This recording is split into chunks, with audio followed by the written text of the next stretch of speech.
36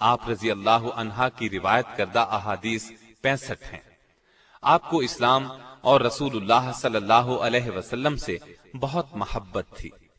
یہ اسلام سے محبت ہی تو تھی کہ ان کا شوہر عبید اللہ عیسائی ہو گیا تھا، لیکن یہ برابر اسلام پر ثابت قدم رہی، شوہر کے عیسائی ہونے اور علیحدگی کی پرواہ نہ کی۔ اسلام سے محبت کا ایک اور ثبوت بھی ملتا ہے کہ فتح مکہ سے پہلے سیدہ کے والد ابو سفیان صلح کی شرائط طے کرنے کے لیے مکے سے مدینے کی طرف روانہ ہوئے۔ آپ صلی اللہ علیہ وسلم نے صحابہ کو خبر دی کہ ابو سفیان مکے سے صلح کی مدت بڑھانے اور عہد کو مضبوط کرنے کے لیے آ رہا ہے۔ ابو سفیان اس وقت تک مسلمان نہیں ہوئے تھے۔ مدینے میں پہنچے تو اپنی بیٹی ام حبیبہ کے گھر بھی گئے تو رسول اللہ صلی اللہ علیہ وسلم کا بستر بچھا ہوا تھا۔ جب وہ بستر پر بیٹھنے لگے تو ام حبیبہ رضی اللہ عنہا نے فوراً آگے بڑھ کر بستر لپیٹ دیا۔ ابو سفیان کو بیٹی کی اس بات پر غصہ آ گیا، تیز لہجے میں بولے، بیٹی تو نے بستر کیوں لپیٹ دیا ہے؟ بستر کو میرے قابل نہیں سمجھا یا مجھے بستر کے قابل نہیں سمجھا؟ سیدہ نے جواب دیا، ابا جان، یہ دنیا کی مقدس ترین ہستی رسول اللہ صلی اللہ علیہ وسلم کا بستر ہے، اس پر ایک مشرک جو شرک کی نجاست سے آلودہ ہو نہیں بیٹھ سکتا۔ یہ سن کر ابو سفیان جھنجلا اٹھے اور غصے میں بولے، اللہ کی قسم تو میرے بعد بہت سی خرابیوں میں مبتلا ہو گئی ہے۔ سیدہ ام حبیبہ رضی اللہ عنہا نے جواب دیا، میں خرابیوں میں مبتلا نہیں ہوئی، اور ان کے غصے کی پرواہ نہیں کی اور کہا، میں کفر کے اندھیرے سے نکل کر اسلام کے نور ہدایت کی روشنی میں داخل ہو گئی ہوں۔ اور تعجب ہے، آپ قریش کے سردار ہو کر پتھروں کو پوجتے ہیں، جو سنتے ہیں نہ دیکھتے ہیں، کسی کا کچھ بنا سکتے ہیں نہ کچھ بگاڑ سکتے ہیں۔ آپ حدیث پر شدت سے عمل کرتی تھیں، دوسروں کو بھی اس کی تاکید کرتی تھیں۔ وفات کے وقت سیدہ عائشہ رضی اللہ عنہا اور سیدہ ام سلمہ رضی اللہ عنہا کو بلایا اور فرمایا، مجھ میں اور تم میں وہ تعلقات تھے جو سوکنوں میں ہوتے ہیں، ہم میں کبھی کبھی بتقاضائے بشریت کوتاہی ہو جاتی تھی، اس لیے مجھے معاف کر دیجئے اور میرے لیے دعائے مغفرت کیجئے۔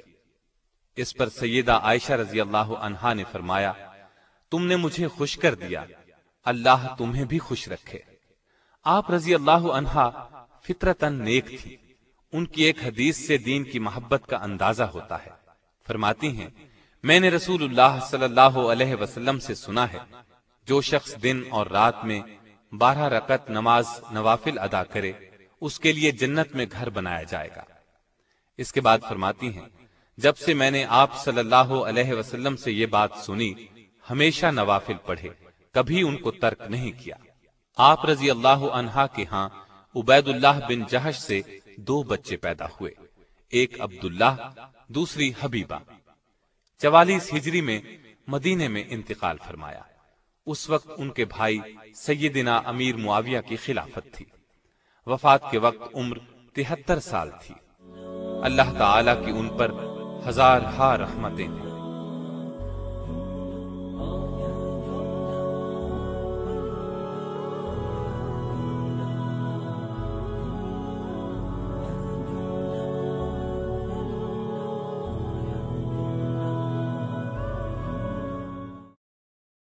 اب میں آپ کو ام المومنین سیدہ صفیہ بنت حیی رضی اللہ عنہا کے بارے میں بتاتا ہوں۔ آپ کی ماں کا نام برہ اور آپ کے باپ کا نام حیی بن اخطب تھا۔ یہ سیدنا موسیٰ علیہ السلام کے بھائی سیدنا ہارون علیہ السلام کی اولاد میں سے تھا اور بنو نذیر کا سردار تھا۔ آپ کا پہلا نکاح سلام بن مشکم یہودی سے ہوا، سلام نے انہیں طلاق دے دی۔ دوسرا نکاح کنانہ سے ہوا، خیبر کے مشہور قلعہ القموس کا سردار تھا۔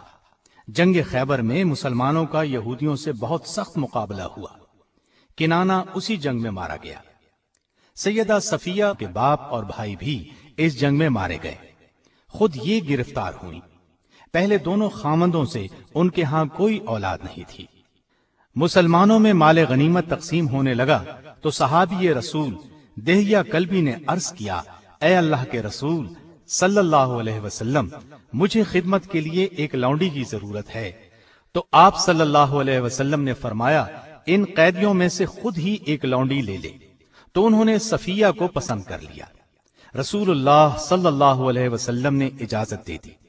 اتنے میں صحابہ رضی اللہ عنہم نے عرض کیا، اے اللہ کے رسول صلی اللہ علیہ وسلم، صفیہ حسب و نسب کے اعتبار سے اونچے خاندان سے تعلق رکھتی ہے، ان سے وہی سلوک کیا جائے جس کی یہ مستحق ہیں۔ دہیا کل بھی ان سے عام عورتوں جیسا برتاؤ کریں گے جو ان کے عزت و احترام کے خلاف ہے۔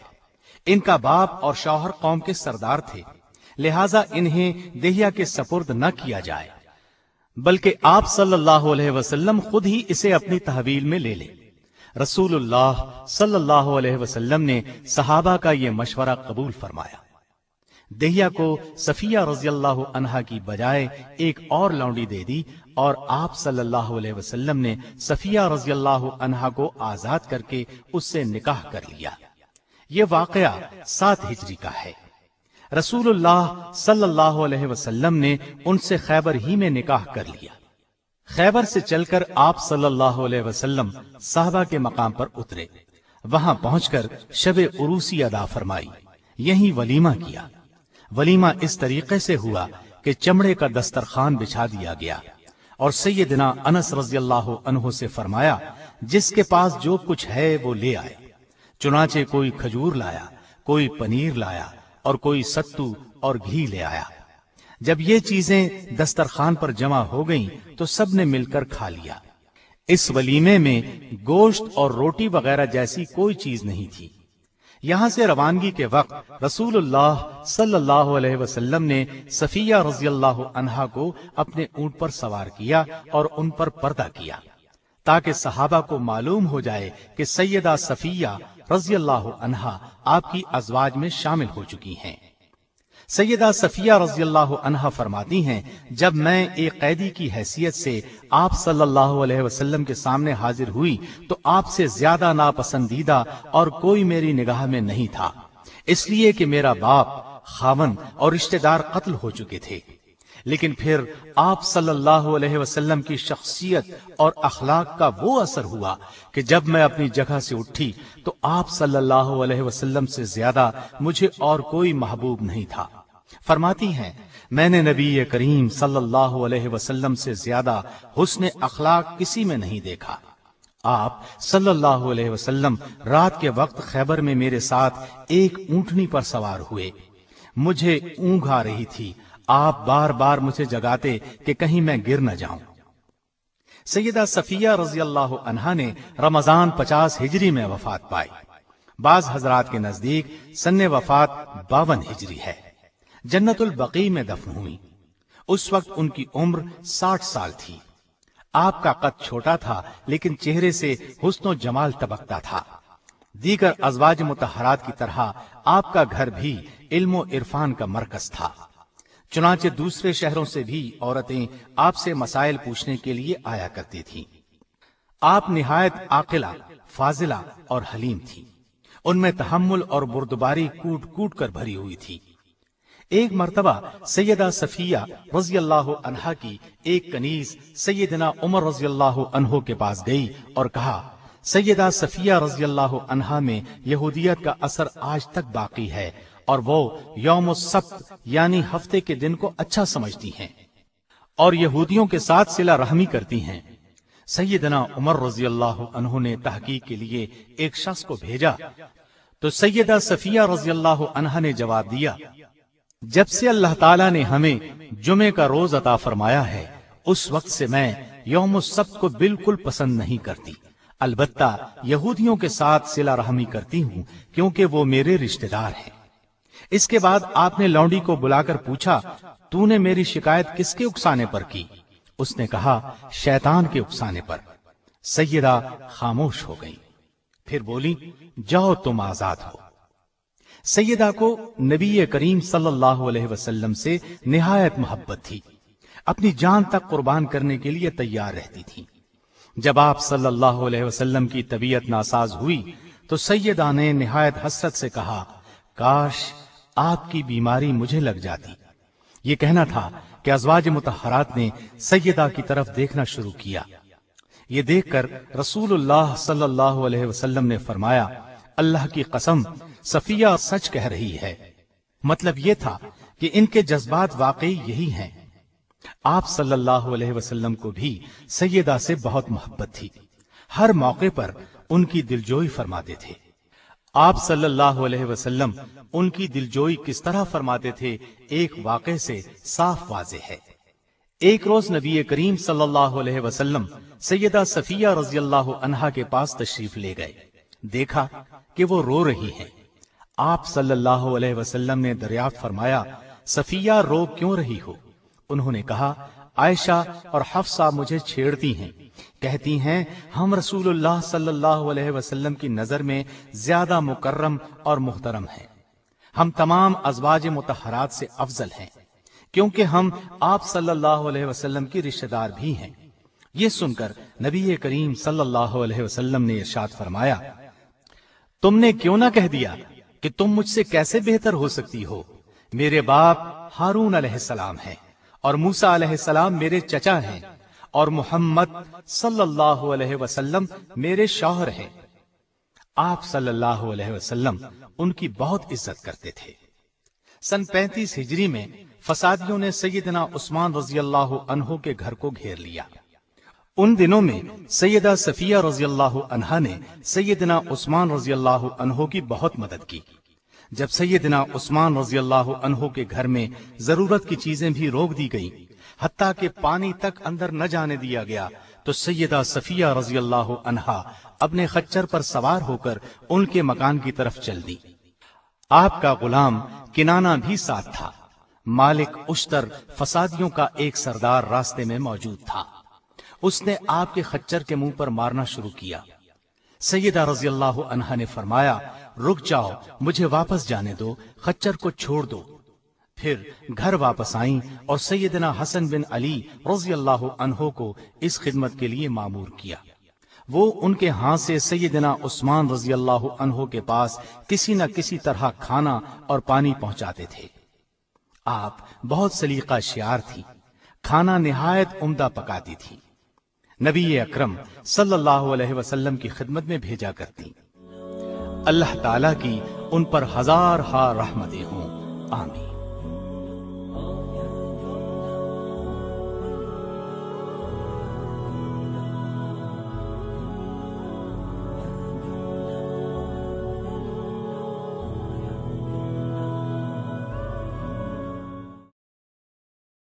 اور اب میں آپ کو سناتا ہوں ام المؤمنین سیدہ میمونہ بنت حارث کے واقعات اور حالات۔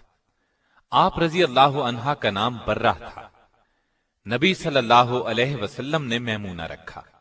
والد کا نام حارث بن حزن تھا، والدہ کا نام ہند بنت عوف تھا۔ آپ سیدنا عبداللہ بن عباس رضی اللہ عنہ اور سیدنا خالد بن ولید رضی اللہ عنہ کی حقیقی خالہ تھی، کیونکہ ان کی بڑی بہن لبابہ الکبریٰ سیدنا عباس رضی اللہ عنہ کی زوجہ محترمہ تھی اور ابن عباس کی ماں تھی۔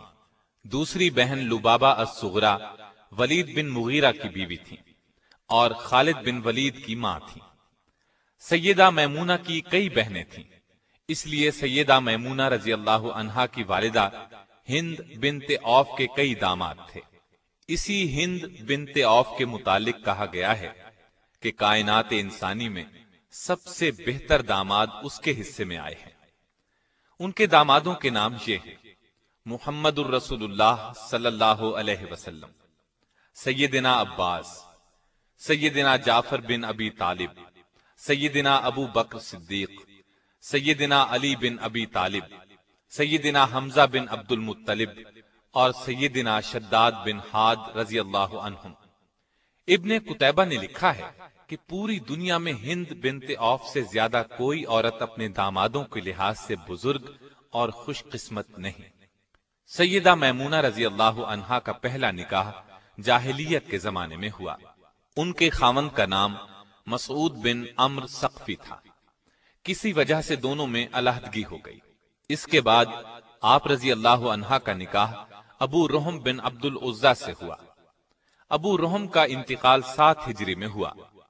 شوال 7 ہجری میں سیدہ میمونہ رضی اللہ عنہا نبی صلی اللہ علیہ وسلم کے نکاح میں آئیں۔ رسول اللہ صلی اللہ علیہ وسلم کی یہ خصوصیت تھی کہ اگر کوئی مومنہ عورت اپنا نفس یعنی اپنے آپ کو جناب رسول اللہ صلی اللہ علیہ وسلم کے لیے ہبہ کرتی تو آپ کے لیے یہ ہبہ جائز تھا۔ آپ چاہتے تو ایسی عورت سے نکاح کر سکتے تھے۔ سیدہ میمونہ رضی اللہ عنہا نے بھی خود اپنے آپ کو نبی صلی اللہ علیہ وسلم کے ساتھ نکاح کے لیے پیش کر دیا اور آپ صلی اللہ علیہ وسلم نے ان سے نکاح کر لیا۔ روایات کے مطابق یہ نکاح عمرۃ القضاء کے موقع پر منعقد ہوا۔ چونکہ رسول اللہ صلی اللہ علیہ وسلم عمرہ کرنے کی غرض سے نکلے تھے، اس لیے آپ حالت احرام میں تھے۔ اس سے بعض لوگوں کو یہ غلط فہمی ہوئی کہ سیدہ میمونہ رضی اللہ عنہا سے رسول اللہ صلی اللہ علیہ وسلم کا نکاح حالت احرام میں ہوا، جبکہ سیدہ میمونہ رضی اللہ عنہا اس بات کی تردید کرتی ہیں اور فرماتی ہیں جب رسول اللہ صلی اللہ علیہ وسلم کے ساتھ میرا نکاح ہوا تو آپ احرام میں نہیں تھے اور خود سیدہ میمونہ بھی احرام میں نہیں تھی، کیونکہ حالت احرام میں نکاح کرنا جائز ہی نہیں ہے۔ سیدہ میمونہ رضی اللہ عنہا نے اپنے آپ کو خود نبی صلی اللہ علیہ وسلم کے ساتھ نکاح کرنے کے لیے پیش کیا تھا۔ اس بارے میں سورہ احزاب کی آیت 50 نازل ہوئی۔ پھر سیدہ میمونہ رضی اللہ عنہا رسول اللہ صلی اللہ علیہ وسلم کے ساتھ مدینہ طیبہ آ گئیں۔ سیدہ میمونہ کا نکاح مقام صرف میں ہوا اور صرف ہی کے مقام پر آپ کا انتقال ہوا۔ وفات کا سن 61 لکھا ہے۔ یہ واقدی کی روایت ہے۔ محمد بن اسحاق نے وفات 63 ہجری لکھی ہے۔ بخاری میں ہے کہ ان کا جنازہ اٹھایا گیا تو سیدنا ابن عباس رضی اللہ عنہ نے فرمایا یہ رسول اللہ صلی اللہ علیہ وسلم کی زوجہ محترمہ ہیں، ان کے جنازے کو زیادہ حرکت نہ دو، ادب و احترام کے ساتھ چلو۔ سیدنا ابن عباس نے نماز جنازہ پڑھائی اور قبر میں اتارا۔ آپ کی روایت کردہ احادیث کی تعداد 46 ہے اور بعض کتابوں سے معلوم ہوتا ہے کہ تعداد 76 ہے۔ نبی صلی اللہ علیہ وسلم کے احکامات کی تعمیل ہر وقت ان کے پیش نظر رہتی، اللہ سے بہت ڈرتی تھی، صلہ رحمی کرتی تھی، غلام آزاد کرنے کا بہت شوق تھا۔ ایک مرتبہ آپ نے ایک لونڈی کو آزاد کیا تو نبی اکرم صلی اللہ علیہ وسلم نے بڑے ثواب کی خوشخبری سنائی۔ سیدہ کبھی کبھی قرض بھی لے لیتی تھی۔ ایک مرتبہ قرضہ لیا، رقم کچھ زیادہ تھی۔ کسی نے پوچھا آپ اس رقم کو ادا کیسے کریں گی؟ آپ نے فرمایا نبی صلی اللہ علیہ وسلم کا ارشاد ہے جو شخص قرض ادا کرنے کی نیت رکھتا ہو تو اللہ تعالیٰ اس کا قرض ادا فرما دیتا ہے۔ رسول اللہ صلی اللہ علیہ وسلم کی تمام ازواج مطہرات میں سے سب کے بعد سیدہ میمونہ کا انتقال ہوا۔ اللہ تعالیٰ آپ رضی اللہ عنہا پر ہزار ہا رحمت نازل کرے۔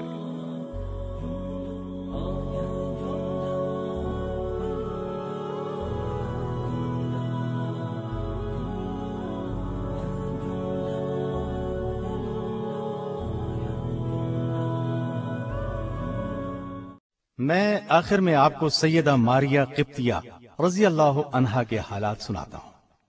والد کا نام شمعون اور والدہ کا نام رومیہ تھا۔ سیدہ ماریہ قبطیہ رضی اللہ عنہا کو مصر کے بادشاہ مقوقس نے 7 ہجری میں آپ صلی اللہ علیہ وسلم کی خدمت میں بطور ہدیہ بھیجا۔ چنانچہ صلح حدیبیہ کے بعد جب آپ صلی اللہ علیہ وسلم کو کفار کے حملوں سے اطمینان ہوا تو آپ نے عرب کے ارد گرد کے علاقوں کے حکمرانوں اور بڑے لوگوں کو اسلام کی دعوت دی۔ یہ دعوت خطوط کے ذریعے سے دی گئی۔ مختلف صحابہ کرام رضی اللہ عنہم ان خطوط کو لے کر گئے۔ مصر کے بادشاہ مقوقس کے نام خط مشہور صحابی سیدنا حاطب بن ابی بلتا رضی اللہ عنہ کے ہاتھ بھیجا گیا۔ شاہ مقوقس حاطب رضی اللہ عنہ سے بہت عزت سے پیش آیا۔ آپ صلی اللہ علیہ وسلم کے خط کے جواب میں ایک خط لکھا۔ خط کے الفاظ یہ تھے: محمد بن عبداللہ کے نام مقوقس رئیس قبط کی طرف سے السلام علیکم کے بعد واضح ہو کہ میں نے آپ کا خط پڑھا، جو کچھ اس کا مفہوم اور مضمون ہے میں نے سمجھ لیا۔ مجھے یہ تو معلوم تھا کہ ایک نبی آنے والے ہیں، لیکن یہ گمان تھا کہ وہ شام میں ظاہر ہوں گے۔ میں نے آپ کے سفیر کی بہت عزت کی ہے، 2 لڑکیاں بھیجتا ہوں، قبطیوں میں ان کی بہت تعظیم کی جاتی ہے، اور میں آپ کے لیے کپڑا اور سواری کا خچر بھیج رہا ہوں۔ والسلام۔ یہ دونوں لڑکیاں بہنیں تھیں، ماریا قبطیہ اور دوسری ان کی بہن سیرین۔ شاہ مقوقس نے ان کے ساتھ 1000 مسقال سونا، سفید کپڑے کے 20 عمدہ جوڑے اور آپ صلی اللہ علیہ وسلم کی سواری کے لیے دلدل نامی گھوڑا، بہترین نسل کا ایک خچر اور ایک وفادار خادم بھی پیش خدمت کیا تھا۔ سیدہ ماریہ رضی اللہ عنہا نہایت حسین و جمیل اور سفید رنگ کی تھی۔ آپ صلی اللہ علیہ وسلم نے انہیں بالا خانے میں ٹھہرایا۔ یہیں بعد میں آپ کے بطن سے سیدنا ابراہیم پیدا ہوئے۔ یہ آپ صلی اللہ علیہ وسلم کی سب سے آخری اولاد بھی تھے۔ ان کی پیدائش ماہ ذی الحجہ 8 ہجری میں ہوئی۔ 7ویں روز آپ نے ان کا عقیقہ کیا۔ عقیقے میں 2 مینڈھے ذبح کیے، سر منڈوا دیا گیا، بالوں کے بدلے چاندی تول کر صدقہ کی گئی اور بال زمین میں دفنا دیے گئے۔ ان کا نام آپ نے اپنے جد امجد سیدنا ابراہیم علیہ السلام کے نام پر ابراہیم رکھا۔ ابراہیم بہت خوبصورت اور تندرست تھے۔ ابو رافع رضی اللہ عنہ نے ابراہیم کی پیدائش کی خبر سنائی تو رسول اللہ صلی اللہ علیہ وسلم بہت خوش ہوئے۔ ابو رافع کو انعام میں ایک غلام دیا۔ آپ صلی اللہ علیہ وسلم ابراہیم کو گود میں کھلاتے اور پیار کرتے۔ عرب کے قاعدے کے مطابق ابراہیم کو ایک دایا بنت منذر انصاری کے حوالے کیا گیا تاکہ وہ انہیں دودھ پلائیں۔ ابراہیم ابھی 17 یا 18 ماہ کے ہوئے تھے کہ ان کا انتقال ہو گیا۔ انہوں نے آپ صلی اللہ علیہ وسلم کے ہاتھوں میں جان دے دی۔ اس پر نبی کریم صلی اللہ علیہ وسلم کی آنکھوں میں آنسو جاری ہو گئے۔ آپ نے اس موقع پر فرمایا، اللہ کی قسم ابراہیم، ہم تمہاری موت سے نہایت غمگین ہیں۔ آنکھ رو رہی ہے اور دل غمزدہ ہے، مگر زبان سے ایسی کوئی بات نہیں کہیں گے جس سے ہمارا رب ناراض ہو۔ جس روز سیدنا ابراہیم رضی اللہ عنہ کا انتقال ہوا، اتفاق سے اسی روز سورج کو گرہن لگ گیا۔ اس زمانے میں لوگوں کا یہ اعتقاد تھا کہ سورج اور چاند کو گرہن کسی بڑے آدمی کی موت سے لگتا ہے۔ اس اعتقاد کے تحت مدینے کے مسلمان بھی یہ کہنے لگے کہ سورج کو گرہن نبی صلی اللہ علیہ وسلم کے صاحبزادے کے انتقال کی وجہ سے لگا ہے۔ یہ بات آپ صلی اللہ علیہ وسلم کے علم میں آئی تو آپ نے ناپسندیدگی ظاہر کرتے ہوئے فرمایا، سورج اور چاند کو کسی انسان کی موت سے گرہن نہیں لگتا، بلکہ وہ اللہ تعالی کی نشانیوں میں سے ایک نشانی ہے۔ جب تم ایسا دیکھو تو نماز پڑھو، اللہ جل شانہ کے حضور جھک جاؤ۔ سیدہ ماریہ قبطیہ رضی اللہ عنہا نے سیدنا عمر رضی اللہ عنہ کے زمانہ خلافت میں انتقال فرمایا اور جنت البقیع میں دفن ہوئیں۔ اللہ تعالی کی ان پر ہزارہا رحمتیں ہوں۔